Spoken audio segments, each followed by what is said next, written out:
Guys welcome to my channel.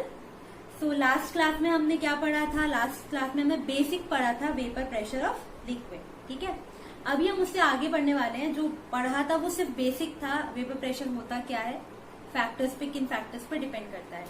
आगे हमारा next important है राउल्स लॉ। ठीक है, अब राउल्स लॉ क्या कहता है? राउल्स लॉ बताता है vapour pressure of liquid solution. तो अभी हम पढ़ने वाले हैं इसको। दो केसेस हैं इसमें। पहला हम पढ़ेंगे vapour pressure of liquid solutions. अब इसको हम लास्ट लेक्चर से कैसे लिंक करेंगे, देखो आप ऐसे समझो, अगर मैंने दो लिक्विड्स लिए हैं, सिर्फ समझने का तरीका है, समझना है छोटी सी चीज। अगर मेरे पास दो लिक्विड है और मैंने दोनों को क्या कर दिया, मिक्स किया है, दोनों को ही मैंने मिक्स किया है, मैंने इसको क्लोज कर दिया और अब मैं इसको हीट करूंगी। जब मैं इसको हीट करूंगी तो क्या होगा, मेरे जो कंटेनर है, मेरा जो वेसल है, उसमें दोनों की वेपर्स होंगे। ठीक है, उसमें मान लो अगर मैं ब्लैक वाले को, ब्लू वाले को ए ले रही हूँ और ब्लैक वाले को बी ले रही हूँ, तो उसमें बी के भी वेपर्स होने वाले हैं और ए के भी वेपर्स होने वाले हैं। ऐसा तो नहीं होगा ना कि ए को बोला गया यार तुम थोड़ा देर चुपचाप बैठ जाओ, पहले बी को आने तो फिर तुम आना। ऐसा तो कुछ भी नहीं होता, यूनिफॉर्मिटी चल रही है। तो ए के भी वेपर्स होंगे और बी के भी वेपर्स होंगे। तो अब मुझे निकालना है कि ए के कितने वेपर्स होंगे, बी के कितने वेपर्स होंगे और वो किस पे डिपेंड करेंगे। तो वो एक्चुअली मैंने नहीं निकाला, वो राउल्स निकाल के चले गए। उन्होंने क्या बोला था? उन्होंने बोला था कि अगर मैं इसको, हम बोलते हैं बाइनरी सोल्यूशंस। ठीक है, अगर हम दो चीजों को मिक्स करते हैं ना, कोई भी दो चीज, दो सोल्यूशंस को, दो सॉल्वेंट्स को अगर मैंने मिक्स किया तो उसको हम बोलते हैं बाइनरी सोल्यूशन। उन्होंने बोला था कि अगर मैं किसी भी बाइनरी सोल्यूशन को लेती हूँ कंटेनर में, तो जो वेपर प्रेशर आने वाला है वो दोनों का आने वाला है, लेकिन वो जो वेपर प्रेशर होगा वो किसके प्रोडक्ट के बराबर होगा? वो जो वेपर प्रेशर होगा वो होगा प्रोडक्ट के बराबर। किसके? जो वेपर प्रेशर होगा उस प्योर सॉल्वेंट का इनटू जो उसका मोल फ्रैक्शन होगा इस कंटेनर में। ठीक है, तो एक बार हम राउल्स लॉ का पहले स्टेटमेंट देख लेते हैं। अकॉर्डिंग टू राउल्स लॉ, देखो, अच्छा, इन्होंने एक नया टर्म यूज किया था, पार्शियल वेपर प्रेशर। अब मैं आपको बात बता रही हूँ ये चीज कि इस कंटेनर में क्योंकि मेरे पास वेपर प्रेशर ए का भी है और बी का भी है, तो वेपर प्रेशर को हम पी ए भी लिख सकते हैं और पी बी भी। क्यों? क्योंकि इस कंटेनर में इसका भी है और इसका भी है। अब मैंने वर्ड पार्शियल क्यों यूज किया? पार्शियल इसलिए यूज किया क्योंकि उस कंटेनर में मिलने वाली जो वेपर्स हैं वो ए की भी हो सकती है और बी की भी हो सकती है। जब अकेला एक ही सॉल्यूट हमारे पास, एक ही सॉल्वेंट हमारे पास अगर होता है तो हम हमेशा उसकी ही लेते हैं, तो हम बोलते हैं pressure, vapour pressure, partial pressure नहीं बोलते। लेकिन मेरे साथ अगर दो कंपोनेंट होंगे, तीन कंपोनेंट होंगे, चार होंगे, ठीक है, कोई भी होगा, तो हम उसको हमेशा क्या बोलते हैं? हम उसको बोलते हैं partial vapour pressure of that component. ठीक है, तो व्हाट ही टोल्ड इज कि the vapour pressure, the partial vapour pressure of a component, of any component at a particular temperature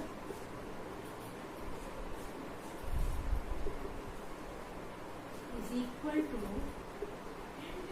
the product of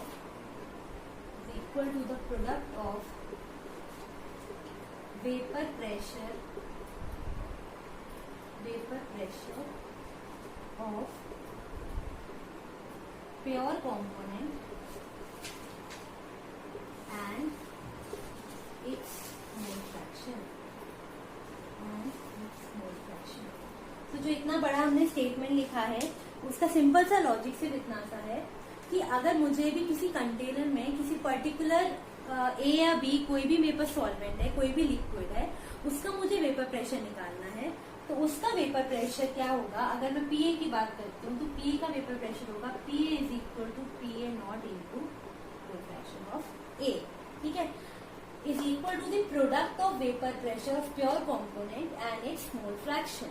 तो अगर मैं प्योर ए की बात कर रही हूँ, जब हमने ए और बी को मिक्स नहीं किया था, अकेला ए था, अकेले ए की बात कर रही हूँ, उसका वेपर प्रेशर इंटू उसका जो भी मोल फ्रैक्शन होगा उसका वेपर प्रेशर। ठीक है, सेम चीज अगर मैं बी के लिए लिख रही हूँ तो P B is equal to P naught B into mole fraction of B.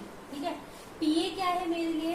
पीए है partial vapour pressure of component या of liquid A.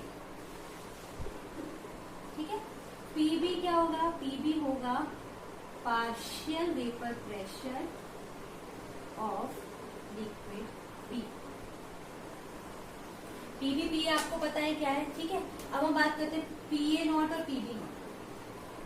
PA not क्या होगा, वो वेपर प्रेशर जब हमने बी को उसमें नहीं मिक्स किया था, अकेला जब वो था, तो vapour pressure of pure liquid A, pure liquid A. PB क्या है, vapour pressure of pure liquid B. ये हो गया हमारे लिए पी। ठीक है, काई ए काई बी क्या होता है, chi A chi B are mole fraction, तो इसको मैं यहाँ लिख देती हूँ, chi A is equal to mole fraction of A या mole fraction of liquid A. Chi B क्या है, mole fraction of liquid B, mole fraction of liquid B. ठीक है, तो राउल्सन से इतना सा बोला था कि अगर किसी कंटेनर में एक, दो या दो से ज्यादा लिक्विड्स को हम मिक्स करते हैं, तो जो उनका वेपर प्रेशर होता है, रिजल्टिंग वेपर प्रेशर पार्शियल वाला, वो किसके प्रोपोर्शनल होता है, उसके मोल फ्रैक्शन के। तो मोल फ्रैक्शन के डायरेक्टली प्रोपोर्शनल था, उसको प्रोपोर्शनैलिटी साइन हटाने के लिए हमने क्या ले लिया, प्योर कंपोनेंट का साथ में वेपर प्रेशर। ठीक है, तो आपको ये टर्म्स, ये जो फॉर्मूला है ये वाला, ये आपको याद रखना। ठीक है, अब ये तो हो गया पार्शियल वेपर प्रेशर। अगर मुझे निकालना है इसमें टोटल वेपर प्रेशर, इसी में ही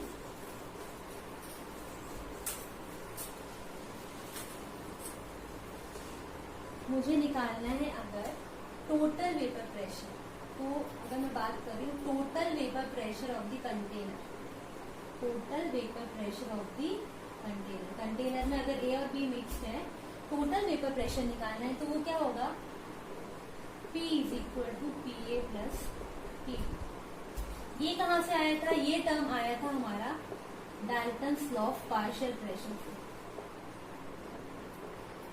आप लोगों ने गैसियस स्टेट में पढ़ा होगा कि डाल्टन ने कहा था कि अगर कोई भी कंटेनर में एक या दो या तीन गैसेस हैं, तो जो उससे मिलने वाला टोटल प्रेशर होगा वो क्या होगा, the total pressure will be the sum of the individual pressures of the gases. ठीक है, तो ये डाल्टन लॉ से आया था। इसी चीज को राउल्स लॉ से कंबाइन करेंगे तो क्या मिलेगा हमें, P is equal to P A को हम मैंने अभी क्या लिखवाया था राउल्स लॉ के according, P A is equal to P A not into chi A plus P B not into chi B. ठीक है, अब इसको थोड़ा सा, तो ये आपको याद रखना है, ये कभी नहीं भूलना है आपको, ये राउल्स लॉ का बेसिक फॉर्मूला होता है, P is equal to P A into chi A, ये और टोटल ऐड करेंगे तो दोनों को आपको मिल जाएगा टोटल प्रेशर। ठीक है, अब मैं बात कर रही हूँ, इसको थोड़ा सा एलैबोरेट करके हम कहीं कहीं लिखते हैं। जैसे मान लो यहाँ पर आपको हमेशा ये पता है, मोल फ्रैक्शन के केस में ये हमेशा वैलिड होता है, chi A plus chi B is equal to 1। ठीक है, अगर मैं इस चीज को यहाँ सब्स्टिट्यूट करती हूँ तो क्या होगा, किसी भी एक को रिप्लेस कर देती हूँ, मैं लिख देती हूँ chi A is equal to 1 minus, तो यहाँ पर लिख दूँ काई ए की जगह मैं लिख दूंगी 1 minus chi B plus chi B not. इसको सॉल्व करेंगे तो P A minus P A not chi B plus P B not, इसको मैंने लिख दिया पी ए नॉट। अब इसमें से हम काई बी कॉमन ले सकते हैं, तो प्लस काई बी यहाँ आ जाएगा 1 माइनस, इसे काई बी कॉमन लिया तो हो जाएगा 1 माइनस पी नॉट।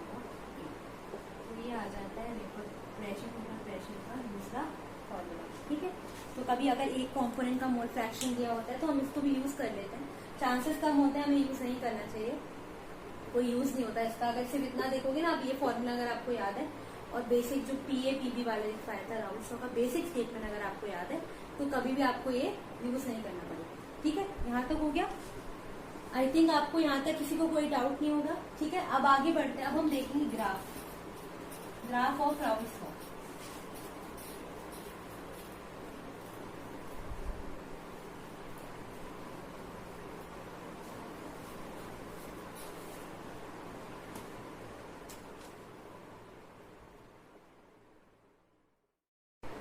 तो हम अभी राउल्स लॉ का ग्राफ बनाने वाले हैं। ठीक है। राउल्स लॉ का ग्राफ कैसे बनाते हैं आप लोग देखो। देखो अभी तक हमने क्या पढ़ा, राउल्स लॉ में इक्वेशन पढ़ी है P A is equal to P A not chi A, ठीक है। दूसरी इक्वेशन हम लोगों ने पढ़ी है, दूसरी equation is P B is equal to P B naught chi B, ठीक है। थर्ड हमने पढ़ा है P is equal to P A plus P B. तो अभी तक राउल्स लॉ में जितना भी पढ़ा था उसमें सिर्फ ये तीनों इक्वेशन आपको याद रखनी है। अब मैं जब ग्राफ पे आती हूँ तो मैं अभी के लिए मान के चल रही हूँ, मैं ग्राफ बना रही हूँ, मैं मान के चल रही हूँ कि पीए का जो प्रेशर है वो पीबी से कम है, ठीक है। अब हम बना रहे हैं, कैसे बनाएंगे हम ग्राफ, देखो आप ध्यान से कैसे बनता है। सिंपल ग्राफ होता है इसका, लीनियर स्ट्रेट लाइन। यहाँ पर मैं ले रही हूँ, ये है मेरा काई ए काई बी, यहाँ पर काई ए क्या है मेरे पास 1, यहाँ पर काई बी 0, यहाँ पर काई बी क्या है, काई ए 0 है, काई बी क्या है, ठीक है। अब यहाँ पर क्या आएगा, साथ में ये है pressure of A, pressure of B, ये पॉइंट क्या है, यहाँ पर ये जो है ये क्या बता रहा है, टोटल प्रेशर P, ठीक है। अब आप देखो, मैं ये होता है ग्राफ ऑफ राउल्स लॉ। कैसे बनाया मैंने, सिंपल है।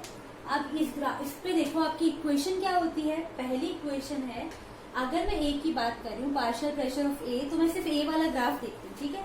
ए वाला ग्राफ कौन सा, ये वाला। अब मैंने आपको क्या बोला, जैसे जैसे आप मोल फ्रैक्शन बढ़ाते जा रहे हो वैसे वैसे आपका जो प्रेशर है, पार्शियल प्रेशर ए का, वो बढ़ता जा रहा है, ठीक है। तो सिंपल देखो इस ग्राफ में मैंने क्या किया है, यहाँ पर देखो, यहाँ पर क्या लिखा हुआ है, आपने मोल फ्रैक्शन ले रखा है। यहाँ पर मोल फ्रैक्शन ए यहाँ पर मैक्सिमम है, आपको पता है maximum mole fraction is 1 and minimum is 0। तो यहाँ जैसे कि आप यहाँ लेफ्ट टू राइट आ रहे हो, तो यहाँ पर ये क्या हो रहा है, यहाँ आने पे मेरा मोल फ्रैक्शन कम हो रहा है। तो अगर मैं अपने इस ग्राफ की बात कर रही हूँ तो देखो इस ग्राफ की भी तो स्लोप धीरे धीरे धीरे डिक्रीज होती जा रही है। ये ग्राफ क्या हो रहा है, डिक्रीजिंग। ऐसा क्यों, क्योंकि मैं अपना जो मोल फ्रैक्शन है, ए का जो अमाउंट है वो कम कर रही थी। ए का अमाउंट कम हो रहा है तो उसके करस्पॉन्डिंग जो पार्शियल प्रेशर है वो भी कम होगा, ठीक है। ऑन दी अदर हैंड अगर मैं दूसरा ग्राफ देख रही हूँ, पीबी के केस में अगर मैं मोल फ्रैक्शन पीबी काई बी का मोल फ्रैक्शन बढ़ा रही हूँ, मतलब बी का मोल फ्रैक्शन बढ़ा रही हूँ, तो इसका जो प्रेशर होगा वो बढ़ेगा, ठीक है। तो क्या होगा, दूसरे केसेस में सेम अगर मैं यहाँ देख रही हूँ, यहाँ ए मैक्सिमम था, ओवरऑल मोल फ्रैक्शन तो हमेशा +1 ही होगा, तो यहाँ पर ये 1 था तो ये 0। इस केस में क्या है, यहाँ पर आप धीरे धीरे क्या कर रहे हो, आप इसका मोल फ्रैक्शन यहाँ पर बढ़ा रहे हो। जैसे जब आप इसका मोल फ्रैक्शन बढ़ाते जाओगे तो उसकी स्लोप क्या हो जाएगी, इंक्रीज होती जाएगी, और जो ग्राफ आएगा वो इंक्रीजिंग आएगा, ठीक है। तो ये वाला जो था वो किसका बता रहा था कि टाइम के साथ साथ देखो एक का मोल फ्रैक्शन बढ़ा रहे हैं हम, एक का कम कर रहे हैं, तो एक का डिक्रीजिंग आएगा, दूसरे का इंक्रीजिंग आएगा। जब मैं बात कर रही हूँ यहाँ पर मोल फ्रैक्शन कितना है, बी का 0 है, तो यहाँ पर हमें प्योर कंपोनेंट ए मिलने वाला है। इस पॉइंट ऑफ टाइम पे यहाँ पर ए का कॉन्सेंट्रेशन क्या एकदम 0 है, तो मुझे मैक्सिमम किसका मिलने वाला है, पीबी, ठीक है, बी मिलने वाला है। इसीलिए इस पर्टिकुलर पॉइंट पे मैंने लिख दिया पीबी नॉट और पीएन। अब यहाँ जो वैल्यूज आ रही है, ये जो वैल्यूज आई हैं, आप ये जो पॉइंट आने वाला है ना, यहाँ से ये जो स्लोप जा रही है, ये देता है हमारा टोटल प्रेशर ऑफ सोल्यूशन, ठीक है। तो इसलिए राउल्स लॉ का ग्राफ होता है, सिंपल ये बताता है कि अगर आप मोल फ्रैक्शन बढ़ा रहे हो तो आपका पार्शियल प्रेशर बढ़ेगा, अगर आप मोल फ्रैक्शन कम कर रहे हो तो पार्शियल प्रेशर कम होने वाला है, ठीक है। सिर्फ इतना ही ध्यान रखना है इसमें, ग्राफ और ये 3 फॉर्मूले आपको ध्यान रखना है। उल्टा भी बन सकता था, इसको ऊपर कर सकते थे, इसको नीचे, तब हमारा केस क्या हो जाता, पीबी इज ग्रेटर देन पीए, ठीक है। आप लोग इसका स्क्रीनशॉट लेके रखना। आगे बढ़ते हैं हम। अभी हमने क्या पढ़ा, अभी हमने पढ़ा Raoult's law in liquid liquid solution, ठीक है। जो मेरे ए और बी थे दोनों ही क्या थे, लिक्विड लिक्विड थे। अब मैं बात कर रही हूँ Raoult's law for solid liquid solution,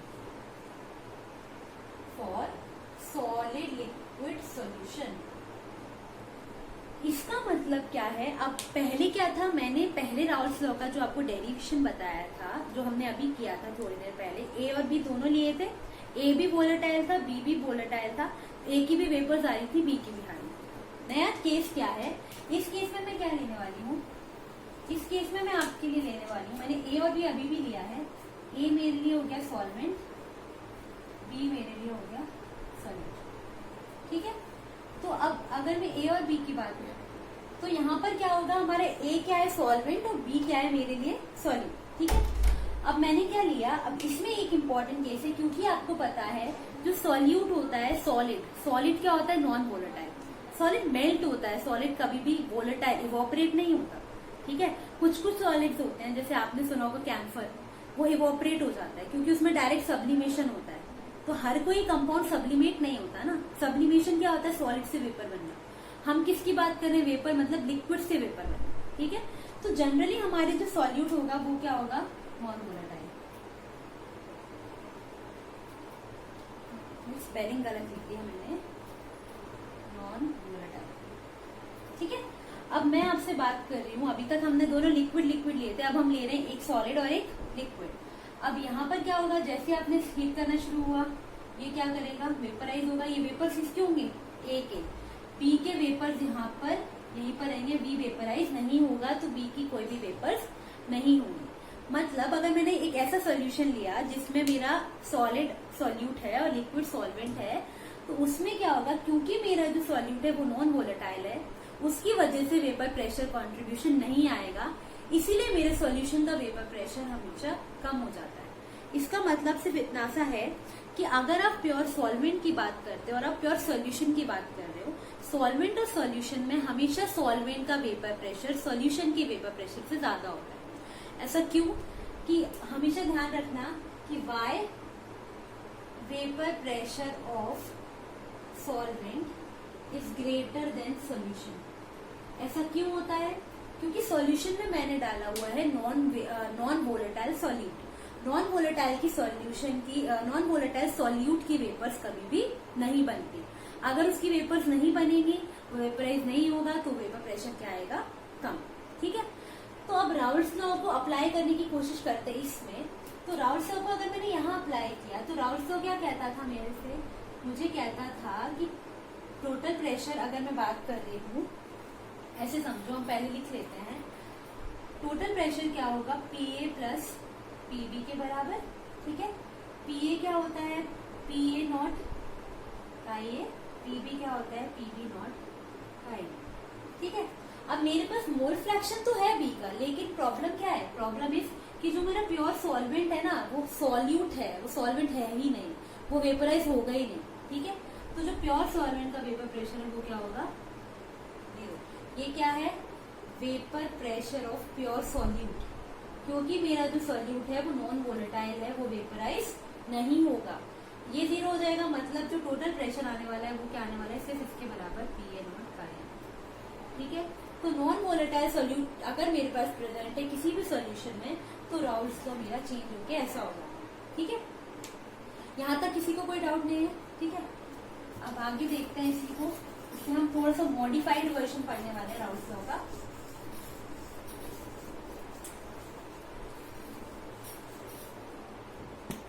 मैंने आपको बताया कि P इज इक्वल टू ऐसे केसेस में ऐसा हो जाता है। ठीक है, अब अगर नेक्स्ट स्टेप में मैं ऐसा लिख दूं P upon P A naught is equal to chi A, तो इसमें किसी को कोई प्रॉब्लम नहीं होगी। ठीक है, अब हम थोड़ा सा इसको सॉल्व करने की कोशिश कर रहे हैं। क्या कर रही हूँ मैं बात कर रही हूँ, अच्छा एक और चीज, P क्या है याद रखना आपको, vapour pressure of solution. P A not क्या है vapour pressure of pure solvent. ठीक है, यहाँ पर सॉल्वेंट मेरे पास ए है, इसका वेपर प्रेशर। ठीक है, काइए क्या है, काइए आपको पता है, काइए is mole fraction of A.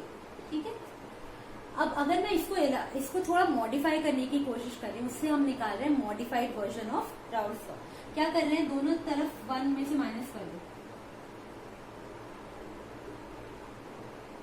ठीक है, इसको क्या लिख सकते हैं, इसको मैं लिख देती हूँ P A naught minus P upon P A naught is equal to 1 minus chi A को क्या लिख सकते हैं का ए बी, क्योंकि ओवरऑल मोल फ्रैक्शन हमेशा क्या होता है chi A plus chi A B is equal to 1। तो इसको मैंने ऐसे लिख दिया। ये जो टर्म आया ना इसको हम बोलते हैं modified form of Raoult's law, modified form of Raoult's. ठीक है, इसमें मैंने क्या किया, बस जो मेरा ये आया था इसको रीअरेंज करके हम लेकर आए, इसको हम बोलते हैं modified version of Raoult's law. PA0 minus P upon PA is equal to mole fraction of P। तो अगर दूसरे टर्म में मैं इसको डिफाइन करती हूँ तो हम इसको क्या बोलते हैं, इसको हम बोलते हैं the relative lowering of vapour pressure.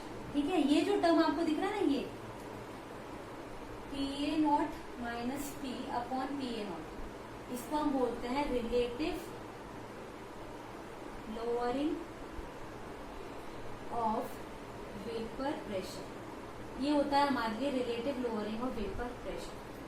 तो modified form of Raoult's law क्या कहता था, the relative lowering of vapour pressure of a solution containing a non volatile solute is directly proportional to the mole fraction of solute.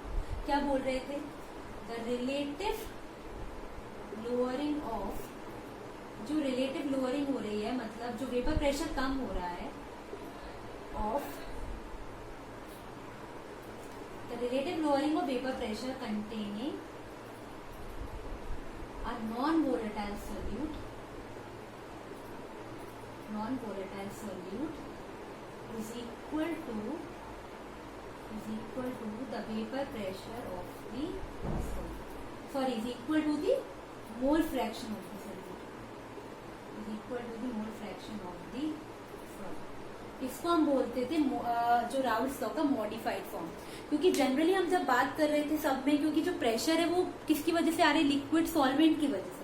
लेकिन इसको modify करने से हमें क्या मिला कि जो भी फैक्टर जो भी चेंज हो रहा है वो किस पे डिपेंड कर रहा है, मोल फ्रैक्शन ऑफ सोल्यूट पे।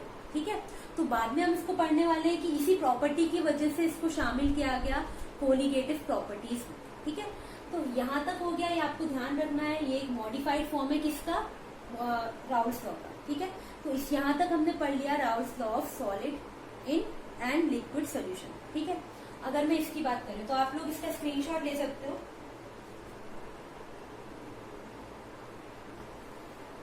ठीक है,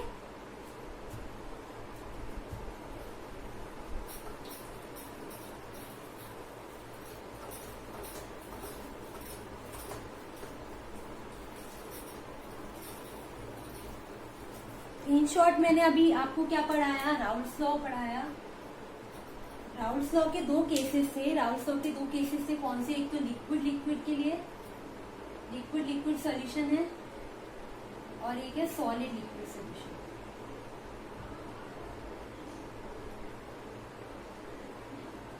ठीक है, एक बार कंपैरिजन देख लेते हैं दोनों का।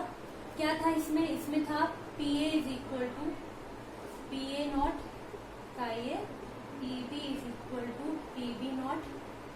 ये वो चीजें जो आपको याद रखनी है, PA is equal to PA plus PB। ठीक है, सॉलिड लिक्विड में हमने क्या पढ़ा, B की वजह से तो कोई प्रेशर आता नहीं था, सिर्फ यही आता था टोटल प्रेशर किसके बराबर है, टोटल प्रेशर इज PA के बराबर, which is equal to PA naught. ठीक है, यहीं से हमने सॉल्व करके और निकाला है, क्या निकाला है, P0 minus P upon P0, यहाँ से कुछ is equal to mole fraction of. इसको ऐसे लिख सकते हो या फिर ऐसे लिख सकते हो। अगर A और B हम नहीं भी लिखे तो सॉल्यूट सॉल्वेंट के रिस्पेक्ट में अगर लिखते हैं तो कई बार अपने हिसाब से लोग क्या लिख देते हैं, डायरेक्ट ऐसे लिख देते हैं P0 minus P upon P0 is equal to pi of. ठीक है, A B स्पेसिफाई नहीं करते हैं, सिर्फ ये बोल रहे हैं P0 किसका है, प्योर सॉल्वेंट का। ठीक है, P किसका है, P है सॉल्यूशन का और P0 है सॉल्वेंट का वेपर प्रेशर। ठीक है, यहाँ तक आई थिंक किसी को कोई डाउट नहीं होगा, यहाँ तक हो गया। अब आपको पता है हमने थोड़े टाइम पहले पढ़ा था हेनरीज लॉ। ठीक है, हमने थोड़े टाइम पहले पढ़ा था हेनरीज लॉ। हेनरीज लॉ और राउल्स लॉ में बस कुछ रिलेशन होता है छोटा सा, वो हमें देखना है। ठीक है, Henry's law and Raoult's law.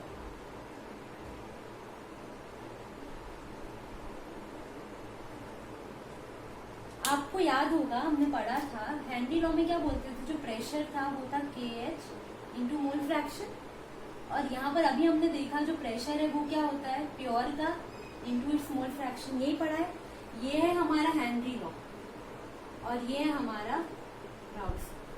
ठीक है, तो अगर मैं बात कर रही हूँ हेनरी लॉ जिन सॉल्यूशंस के लिए अप्लाई होता है, सॉलिबिलिटी में पढ़ा था हमने, है ना, और ये किसके लिए हमने सॉल्यूशंस में पढ़ा है। तो हम ये बोला जाता है कि जो राउल्स लॉ है वो एक स्पेशल केस होता है। Raoult's law is a special case of Henry law. सब में सेम ही है ना, दोनों में जो प्रेशर होता है वो डायरेक्टली प्रोपोर्शनल है मोल फ्रैक्शन के, बस जो साथ में आने वाले कॉन्स्टेंट्स है वो अलग है, ठीक है। तो Henry law is Raoult's law is a special case of Henry's law. कब? when the value of kh becomes equal to p। ये इंपॉर्टेंट चीज है, आपको याद रखना है कि जो मेरा राउल्स लॉ है वो हेनरी लॉ का एक स्पेशल केस होता है। तो कब? दोनों में सेम है, दोनों में प्रेशर डायरेक्टली प्रोपोर्शनल होता है मोल फ्रैक्शन की इस कांस्टेंट की। जब ये वाला जो वैल्यू, क्योंकि ये एक्सपेरिमेंटल वैल्यू है हेनरी कांस्टेंट और ये तो आप निकाल सकते हो, तो जब एक स्पेशल केस में जब ये इसके बराबर हो जाता है, उस केस में जो हमारा राउल्स लॉ होता है वो हेनरी लॉ का एक स्पेशल केस होता है, ठीक है। तो अभी हमने क्या पढ़ लिया? राउल्स लॉ कवर कर लिया। इसके न्यूमेरिकल्स हम नेक्स्ट लेक्चर में करेंगे। तब तक पढ़ते रहिए, जागते रहिए, सोते रहिए, खाते रहिए। Thank you.